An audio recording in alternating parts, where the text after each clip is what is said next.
अगर मैं तुमसे कहूँ तुम्हारी वीकनेस का सबसे बड़ा रीजन कोई फेलियर नहीं, कोई लैक ऑफ टैलेंट नहीं, तुम्हारा फोन है। हाँ, वही फोन जिसे तुम टाइम पास करने के लिए यूज करते हो। तुम सोचते हो कि तुम स्क्रॉल कर रहे हो, लेकिन रियलिटी क्या है, वो तुम्हें स्क्रॉल कर रहा है। और सबसे डेंजरस बात पता है क्या है? तुम्हें लगता है कि तुम कंट्रोल में हो। और अगर तुम इस सच से कंफर्टेबल नहीं हो तो अभी वीडियो को स्किप कर दो। आज मैं तुम्हें 6 स्टेप्स में बताने जा रहा हूँ कि तुम उस फोन एडिक्ट से बाहर कैसे आ सकते हो। देखो, part 1, dopamine trap. Social media तुम्हें वीक इसलिए बना रहा है क्योंकि तुम उसे यूज करते हो, बल्कि इसीलिए बना रहा है क्योंकि वो तुम्हें यूज कर रहा है। हर रील, हर शॉट, हर छोटा नोटिफिकेशन तुम्हारे माइंड को एक इंस्टेंट डोपामिन देता है। और प्रॉब्लम डोपामिन नहीं है, प्रॉब्लम है इंस्टेंट डोपामिन, इजी डोपामिन। तुम्हारे ब्रेन को आदत पड़ गई है 10 सेकेंड का एंटरटेनमेंट, एक छोटा सा scroll, zero effort, maximum stimulation. अब जब रियल लाइफ में काम करना पड़ता है, जिम, स्टडी, बिजनेस या कोई स्किल्स, तुम्हारा ब्रेन बोलता है भाई इतना बोरिंग क्यों है। बिकॉज रियल लाइफ में रिवार्ड डिलेड होता है और तुम्हारा ब्रेन अब पैसेंस लूज कर चुका है। Part 2, attention is equal to power. एक सिंपल रूल है, जिसका अटेंशन कंट्रोल में उसकी लाइफ कंट्रोल में। और आज के टाइम में तुम्हारा अटेंशन तुम्हारे पास ही नहीं। 5 मिनट का काम करने जाते हो, 30 सेकेंड का डिस्ट्रैक्शन होता है, फोकस चला गया है, कंसिस्टेंसी चली गई है और डिसिप्लिन भी चला गया है।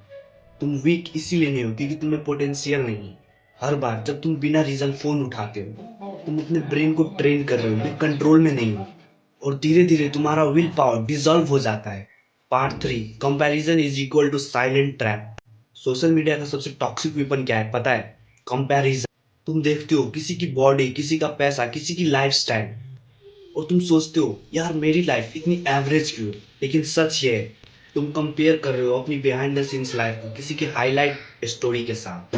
और ये कंपैरिजन तुम्हें डिमोटिवेट करता है, ये तुम्हें इनसिक्योर बनाता है, और इनसिक्योरिटी से self doubt, overthinking, no action. और तुम वही के वही रह जाते हो, बिल्कुल एवरेज। और फिर तुम करते हो स्क्रॉल, स्केप, रिपीट, और ये लाइफ साइकिल ऐसे ही चलता रहता है। अब आते हैं पार्ट 4 पे। Part 4, you are losing your edge. एक वक्त था जब लोग स्ट्रांग इसलिए होते थे क्योंकि उसे स्ट्रगल फेस करना पड़ता। लेकिन आज बोर्ड हो फोन उठा लो, सैड हो फोन उठा लो, लोनली फील कर रहे हो फोन उठा लो। तुमने फोन को ही अपनी हर प्रॉब्लम का सॉल्यूशन बना लिया है। लेकिन एक बात ध्यान से सुन, जो बंदा डिस्कम्फर्ट फेस नहीं कर सकता वो कभी भी अपनी लाइफ में पावरफुल नहीं बन सकता। सोशल मीडिया ने तुमसे ये 3 चीजें छीन ली है, पेन टॉलरेंस, फोकस और रियल एम्बिशन। और बिना इनके सक्सेस सिर्फ एक फैंटेसी बन के रह जाती है। Part 5, harsh truth. मैं तुम्हें ब्लेम नहीं कर रहा, लेकिन मैं तुम्हें एक्सक्यूजेस भी नहीं दे रहा। सच ये है, तुम अपनी वीकनेस को नोइंगली फीड कर रहे हो। तुम्हें पता है तुम्हारा टाइम वेस्ट हो रहा है, तुम्हारा फोकस डिस्ट्रॉय हो रहा है, तुम प्रोकास्टिनेट कर रहे हो, फिर भी तुम स्क्रॉल करते हो। क्यों? Because it feels good. और यही सबसे बड़ा ट्रैप है, जो चीज तुम्हें शॉर्ट टर्म में अच्छा फील करवाती वो लॉन्ग टर्म में तुम्हें डिस्ट्रॉय कर रही है। अब आते फाइनल पार्ट पे, पार्ट 6, टेक बैक कंट्रोल। अब सॉल्यूशन सिंपल है लेकिन इजी नहीं। स्टेप 1, अवेयरनेस लाओ। समझो कि तुम एडिक्टेड हो चुके हो। स्टेप 2, लिमिट सेट करो। सोशल मीडिया यूज करो लेकिन कंट्रोल्ड वे में। स्टेप 3, रिप्लेस करो स्क्रॉल की जगह रीडिंग, जिम, लर्निंग और बिल्डिंग। स्टेप 4, बोर्डम को टॉलरेट करो। फर्स्ट में बोरिंग लगेगा, लेकिन वही बोर्डम तुम्हें क्रिएटिव बनाता है, फोकस बनाता है, डिसिप्लिन बिल्ड करता है। अब याद रखो, सोशल मीडिया कोई प्रॉब्लम नहीं, लेकिन तुम्हारी अनकॉन्शियस यूजेस प्रॉब्लम है।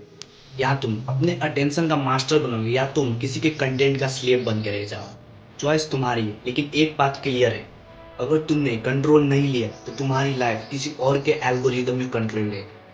अगर तुम सच में अपनी लाइफ अपग्रेड करना चाहते हो तो पहले अपना माइंडसेट अपग्रेड करो। सब्सक्राइब करो और मिलते हैं नेक्स्ट वीडियो में।